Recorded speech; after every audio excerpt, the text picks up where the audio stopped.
Excuse me, Jazz parents. Yes. Congratulations, you have a baby boy. Wow! Nice. Congratulations. Thank God. Wow.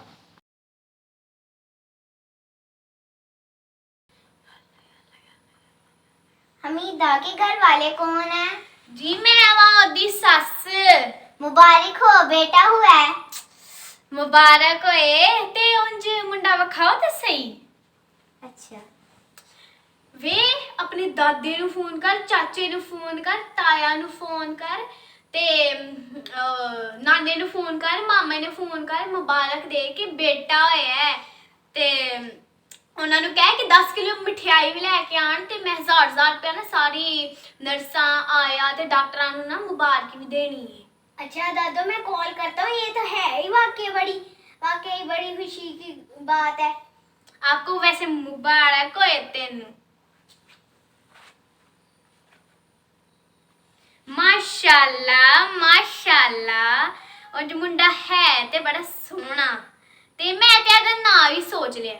ਮੈਨੂੰ ਰਸ਼ੀਦ कहने ਤੇ ਪਿਆਰ ਨਾਲ ਮੈਨੂੰ ਸ਼ੀਦਾ ਸ਼ੀਦਾ कहने ਤੇ ਉਂਝ ਨੱਕ ਕਿੱਡਾ ਮੋਟਾ ਐਡਾ ਮੈਨੂੰ ਤਾਂ ਲੱਗਦਾ ਹੈ ਨਾਨਕਿਆਂ ਤੇ ਟੁਰ ਗਿਆ ਤੇ ਅੱਖਾਂ ਐਡੀਆਂ ਛੋਟੀਆਂ ਤੇ ਹਾਲਾਂ ਤੇ ਐਡੀਆਂ ਅੱਖਾਂ ਟੁਰੀਆਂ ਤੇ ਮੱਥਾ ਤੇ ਵੇਖੋ ਐਡਾ ਉੱਚਾ ਲੱਗਦਾ ਹੈ ਤੇ ਮਾਮੇ ਤੇ ਟੁਰ ਗਏ ਉਂਝ ਹੈ ਤੇ ਸਾਡਾ ਹੁਣ ਨਾ ਉਂਝ ਹੈ ਬੜਾ ਸੋਹਣਾ ਮੁੰਡਾ वाकई दादो बहुत सोहना है।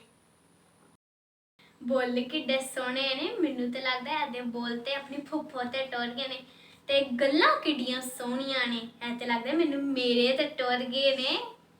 अम्मा जी, ये रंग कितना साफ है ते मेरे उत्ते सारा टुर गया है।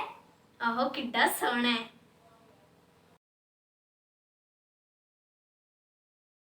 पापा वैसे मुझे इतना यकीन है कि जब हम पैदा हुए थे तो हमारे दादा बुआ दादी में ऐसी कोई बात नहीं की होगी और वो तो है ही बड़े अच्छे। जी बेटा, उन्होंने क्यों ऐसी बात करनी थी? कोई ऐसी बात नहीं थी कि उन्होंने। आप लोग तो माशाल्लाह हैं ये बहुत प्यारे, ठीक है ना। और दूसरा ये जो बात की सर, ये जो कुछ अर्सा पहले जो बहुत ज़्यादा टिपिकल किस्म के पेंडू थे ना, वो लोग इस तरह की बातें करते थे, और तो कोई ऐसा मसला नहीं है। और ये नर्स देखें इधर ही बैठी हुई ओल है, और ये तो सारी रिकॉर्डिंग हमारी बीच में आ गई है। ਹੁਣ ਜੀ ਇਹ ਮੁੰਡੇ ਦਾ ਨੱਕ ਕਿੱਡਾ ਵੱਡਾ ਹੈ।